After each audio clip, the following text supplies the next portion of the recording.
Alam mo na, hanggang ito pinanonood ko yung Queen of Tears. Nakakaiyak nga lang kasi medyo...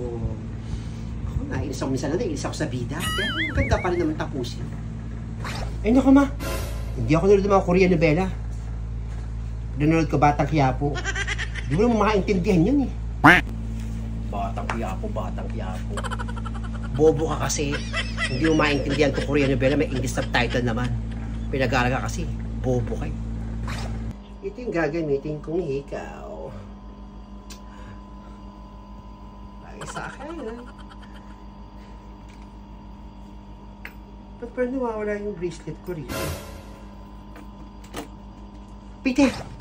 Oh, bakit? Nawala yung bracelet ko. Yung binili ko sa Dubai. Naku, baka na-misplace mo lang, nandyan lang yun. Eh, dito ko lang namin nalagay yung bracelet ko eh. Eh, sino ba kukuha yan dito? Tayo naman lang dito. Sino kukuha nun dito? Ano naman yun? Nandyan lang yun, hanapin mo lang. Naantok ako eh. Sonia! Sonia! Sonia!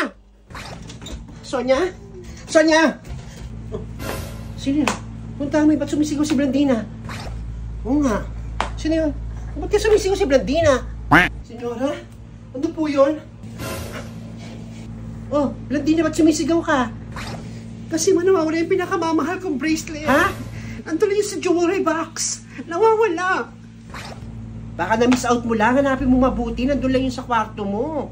Ikaw naman tong batang to. Tama si mama, baka na-miss out mo lang yun, nandyan lang din sa kwarto mo. Ay naku, kayo na ko pa hinahanap. Kung nandun lang yun. Taging nawawala. Nandun lang sa jewelry box ko, hindi ko na makita. Ay naku, malamang may kumuha nun. Eh, sino ba napasok dito sa kwarto mo? Eh, ang muchacha mo lang naman si Sonia. Ay naku, hindi ako mapagnanakawan ni Sonia. Di ba tagal na nagkatrabaho sa akin si Sonia? Alam ko, hindi niya magagawang nakawan ako. Opo, totoo po yun. Hindi ko kayo pagnanakawan. Anong ibig mong sabihin, Blandina? Baka pinagbibintangan mo kami ni mama ang kumuha. Eh, meron nga dyan eh, kahit ka mag-anak, di ba? Ninanakawan pa. Kahit matagal mo nang kilala, kahit matagal nang sisilbi sa bahay nyo, pwede ka pa rin pagnakawan. Eh di, bakit kaya no? Bakit hindi mo i-check yung kwarto niya o yung higaan niya ni Sonia nang malaman mo kung talagang mapagkakatiwalaan yung katulong mo na yan? Pakinggan mo yung suggestion ni Francia. Ba't di mo kaya halugugin yung kwarto niya ni Sonia nang malaman mo kung talagang mapagkakatiwalaan nga naman talaga yung babaeng niya? O sige. Ay ka Sonia, tingnan natin sa kwarto mo. Pwede ka, samahan kita. Sumunod ka na rin kung gusto mo. Samahan mo yan, Francia, para malaman natin kung talagang mapagkakatiwalaan niya si Sonia. Halugugin yung kwarto ni Sonia.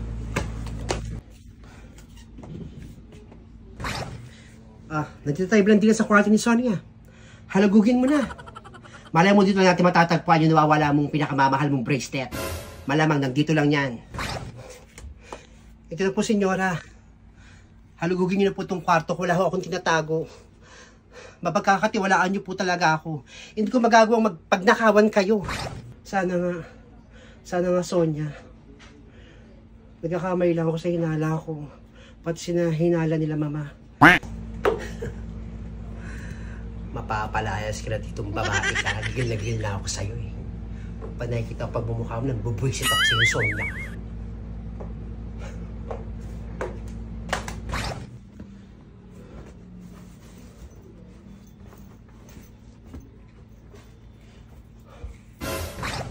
O, ayan! Ayan ba yun? Ha? Paano napunta yan dyan? Ano to, Sonia?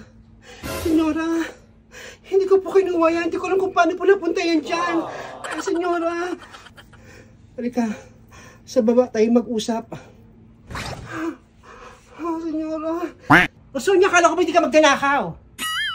Akala ko ba magkakatiwalaan ka? O bakit nakita ni Blandina yung pinakamamahal niyang bracelet dito sa kwarto mo? Hindi ko ninakaw talaga yan, Francia. Senyora, hindi ko talaga ninakaw yan. Sabi ko na eh, may tinatago kang kati ng kamay eh. Paliwalag mo to sa akin dun sa baba. Senyora! Ma, oh, nakita? Positive. Nakita yung bracelet ni Blandina sa kwarto ni Sonia. Sabi si Blandina eh, magnanakaw yung Sonia na yan.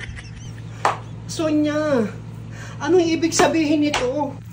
Senyora, hindi ko po kayo magagawang pagnakawan. Alam niyo yan, senyora, matagal na ako dito nagtatrabaho. Hindi ko kayo magagawang pagnakawan. Bakit nasa kwarto mo to? Bakit nasa ilalim ng unan mo? Maming ka nga! Ganito na lang po, senyorita.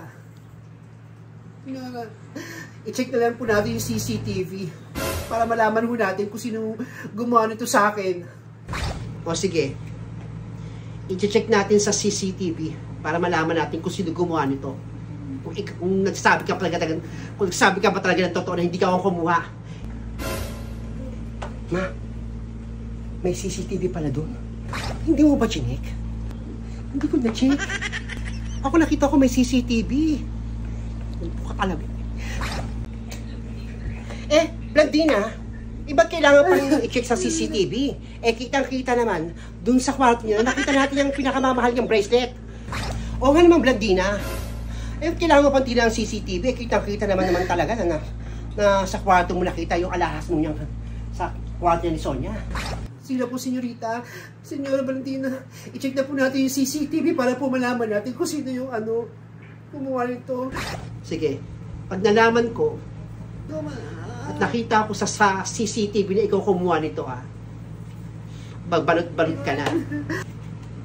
Ma, anong gagawin natin? Papahamak pa ako sa'yo, wisit ka. Ano? Nabasa mo na ba yung card, yung memory card ng aming CCTV?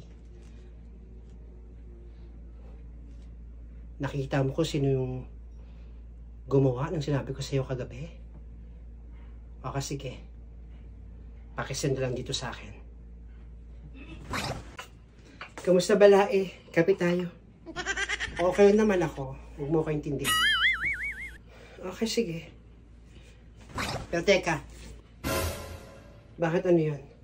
Bago ka umalis, makinig ka sa akin. Adelpha.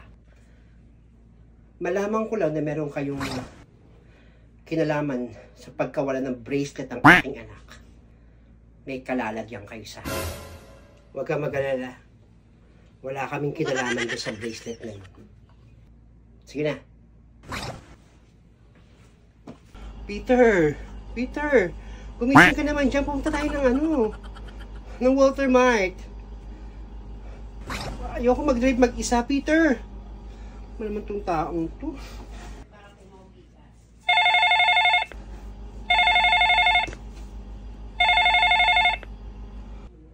Blandina, Mama, bakit? Bumaba ka rito sa sala. Dito sa ating music room. May papakita ko sa yung video. Ha? Sige, Ma. Bilisan mo. Huwag ka maingay dyan. Sige po.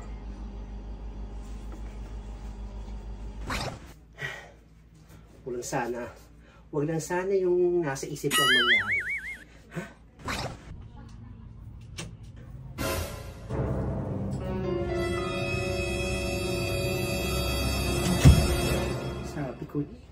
Sabi ko niya. Ano ba yun, Ma? Halika rito, Blandina. May papakita ko sa'yo. Ano ba yung sasabihin mo sa akin? Diba sabi sila CCTV? Binigay ko yung memory card sa isa sa mga kilala ko. Kaya ito ang result. Patingin nga. Tingnan mo mabuti kung sino may kagagawa ng mga bagay na ganyan. Tingnan mo.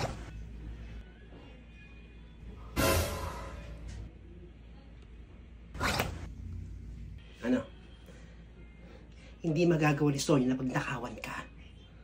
Mabait na bata si Sonia. Oo nga, Ma. Hindi nga magagawa sa akin ni Sonia na pagnakawan ako. Bata pala yun, nasa atin na yan. Sabay na nga kayo lumaki. Kaya huwag mo akong aawatin, ha? Palalayasin ko yung mga hilaw mong ngipin. Ma, wag na. Bakit? Ako na bahala, Ma. Ako na bahala. ibibigay ko doon sa kanya yung bracelet na pinakamamahal ko. At ipapakita ko sa harapan ng dalawang nun. Ako na bahala. Sige. Ikaw masusunod. Ikaw na bahala. Ikaw na. A few moments later. Ipanalangin mong babae ka. Nasira yung CCTV. Kung hindi mapapalayas tayong dalawa dito. Sabi ko sa'yo, babae ka nag-iisip. Baka geng-geng mo. Hindi yan, ma. Huwag ka mag-alala. Hindi tayo mauaano yan. Tumahimik ka lang muna dyan. Nag-irita ako. May ginagawa ko. Adelpha. May prutas na ginanda si Sonia, yung pakwan. Kumain na ba kayo? Sige lang balae. Kakaalmusal lang din naman namin yung Francia. Sige na, kain ka lang dyan. Tama po si Mama, kakaalmusal lang po namin. Baka plastic. Plastikada. Baka naman sinong mabait, pero okay na naman. Sonia, napakatamis ng pakwan na binili mo ha. Ay, opo, senyora. Kain po kayo. Matamis po talaga to. Natikman ko yan doon kanina nung nandun sa kusina naghihiwa ka. Nung iniba mo, kumain ako ng isang piraso. May ibibigay pala sa'yo si Blandina. Ano po? Si Senyorita Blandina may ibibigay po sa akin? Anong ibibigay niya doon kay ano? Kay Sonia. Nasabi ko siya, mabait kang bata at mapagkakatiwalaan. Kaya sabi ko kay Blandina, yung nakitang bracelet dun sa kama mo, ibibigay na lang sa'yo. Yung bracelet? Alam mo na, nakakaya naman po. Blandina! Hi Sonia, may ibibigay ako sa'yo. Alam ko pinakamamahal ko to, pero ibibigay ko na lang sa'yo, Sonia. Itong bracelet na to, hindi ko na rin naman talaga kailangan to eh. Ewan ko ba't hinahanap-hanap ko pa tong bracelet na to. Ibibigay ko lang sa'yo to kasi pagiging honest and loyal mo sa akin. Oh, kunin mo na. Totoo po ba ito? Oo, totoo to. Naku, salamat po. Madam. Ba't ganun ba? Bigay kay Sonia yung bracelet eh. Gusto ko dun. Lahat pala ko lang kumuha. Balik tayo kayo binibigyan pero yung muchacha ka to niya binibigyan. May kagaspangan din yung ugaan dito siya. Oh, pangat naman yung bracelet na yan. Bulok mo kahit tintok pero ang pangat tignan. Ano naman yun? Maraming salamat Sonia sa pagiging mabuti mong tao sa akin. Alam ko hindi mo ako pagnanakawan. Mahal yan. 24K yan. Biniblan din dyan is 150,000. Makapal yan. Kaya magagamit mo yan kapag umuwi ka sa probinsya at wala kang pera, pwede mo isanlayan. Rita, thank you po lang ang tulong nito sa akin. Marami pong salamat. Ingatan ko po ito. Bigay yan ni Blandina sa kabutihan mo. Sa pagiging loyal mo sa kanya at sa pagiging honest mo. Dapat naman kasi talaga, dapat laging honest. Hindi gagawa ng mga bagay na ikakasama ng kapwa. Yan tuloy, yung iba hindi nabibigyan kasi nga masasama ang ugali. Deserve nila yun. Eh, deserve mo yan, Sonia. Sa'yo na yan. Thank you, Blandina, ha? Diba sabi ko siya, mapagkakatiwalaan yan si Sonia. Kaya makakatulog ka ng mahimbing pero mag-ingat ka sa mga ahas na pinapasok mo dito sa bahay. Mag-react sa bug. Sige na, Sonia. Ingatan mo yan, baka may kumuha niyan sa'yo. Opo, senyora. Ingat at itatago ko po ito na maayos. Salamat po. Blandina, rest na ako. Punta ako ng Mall of Asia. Bibili ako ng pagkain ng goldfish natin. Wala na. O, sige na ma. Ingat ka sa pagpunta mo dun sa Mall of Asia. Kung bibili ka ng pagkain ng goldfish natin. Ingat po kayo.